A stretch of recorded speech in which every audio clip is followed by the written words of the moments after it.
آج سورہ عصر ہے، مکی صورت ہے اور قرآن مجید کی ان 3 صورتوں میں شامل ہے جو مختصر ترین ہیں۔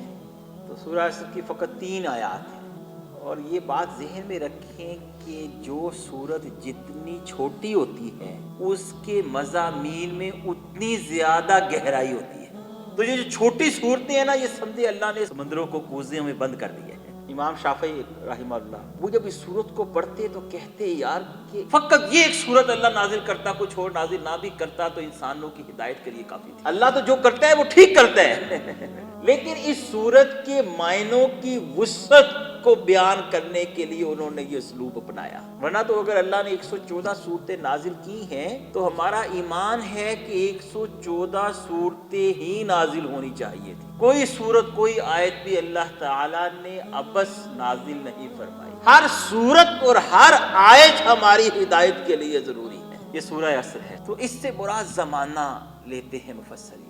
زمانے کا یہ پہلو اصل میں اللہ متوجہ کروا رہا ہے کہ زمانہ تیزی سے گزر رہا ہے، تو وقت کی تیزی اور برق رفتاری کی طرف اشارہ، اور ایک ایسی چیز ہے جس کو ہم روکنا چاہے تو روک نہیں سکتے، جس کو پکڑنا چاہے تو پکڑ نہیں سکتے۔ ہم کہہ رہے ہیں ہم 2 گھنٹے آنکھ لگا لیں اور دنیا رک جائے اور وقت رک جائے اور کائنات تھم جائے، یہ نہیں ہوگا۔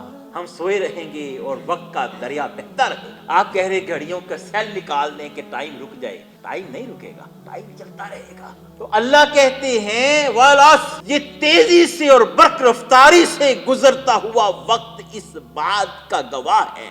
ان انسان کا مطلب یہ ہے کہ جتنے بھی انسان ہیں، آدم علیہ السلام اور ان کی ساری اولاد، ہر انسان اس سے مراد ہے، وہ کسی بھی صدی کا ہو، وہ کسی بھی علاقے کا ہو، وہ کوئی بھی زبان بولتا ہو، وہ مرد ہو یا عورت ہو، وہ جوان ہو یا بوڑھا ہو، وہ مشرق کا ہو یا مغرب کا ہو، ہر انسان، وہ 1400 سال پہلے کا ہو، وہ 1000 سال قبل مسیح کا ہو، یا وہ آئندہ آنے والی صدیوں کا ہو یا آج کے دور کا ہو، تیزی سے گزرتا ہوا وقت اس بات کی گواہی دیتا ہے کہ ہر انسان خسارے میں ہے۔ خسارے کا جو عربی میں مفہوم ہے اسے سمجھیں۔ یہ تو بات ٹھیک ہے کہ نقصان میں، لیکن کیسا نقصان؟ ایک نقصان یہ ہے، آپ نے 1 کروڑ کی انویسٹمنٹ کی، آپ نے کہا مجھے 1 لاکھ روپیہ مہینہ آئے گا۔ اب آپ نے 1 کروڑ کی انویسٹمنٹ کی تو 1 لاکھ مہینہ آپ کو نہیں مل رہا، 50,000 مہینہ مل رہا ہے، تو یہ بھی کچھ نقصان ہے۔ آپ کہیں گے یا 50,000 کم مل رہا ہے، یار نقصان ہے نا،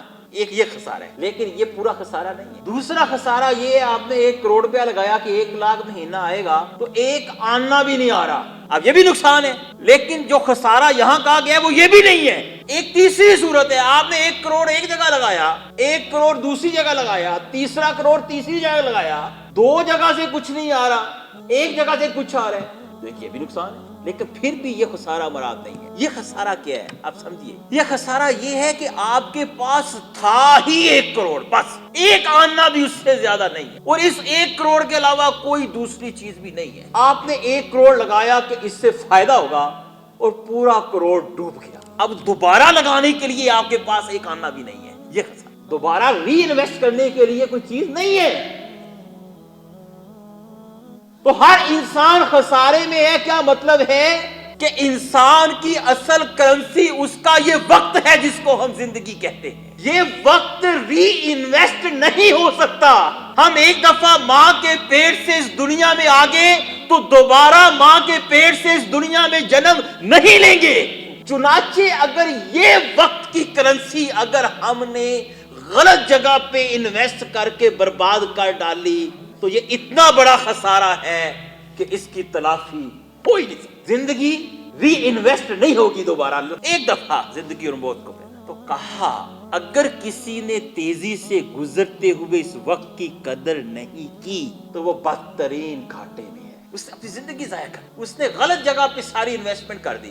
بحریہ ٹاؤن میں پیسے ڈوب گئے، اس ٹاؤن میں پیسے ڈوب گئے، گوادر میں ڈوب گئے، دبئی میں ڈوب گئے۔ یہ زندگی دنیا کے کھیل تماشوں میں ڈوب گئی، یہ زندگی دنیا کی دل فریبیوں میں ڈوب گئی، یہ زندگی دنیا کی رنگینیوں میں ڈوب گئی، یہ زندگی ریت، چونے، پتھر اور بجری کے پیچھے بھاگتے بھاگتے ڈوب گئی، یہ زندگی دنیا اور اس کے اسباب کو جمع کرنے کی دوڑ میں ڈوب گئی اور خرچ ہو گئی۔ اینڈ ہوا تو پتا چلا کہ قبر میں کچھ بھی نہیں لے جا سکتے، زندگی ضائع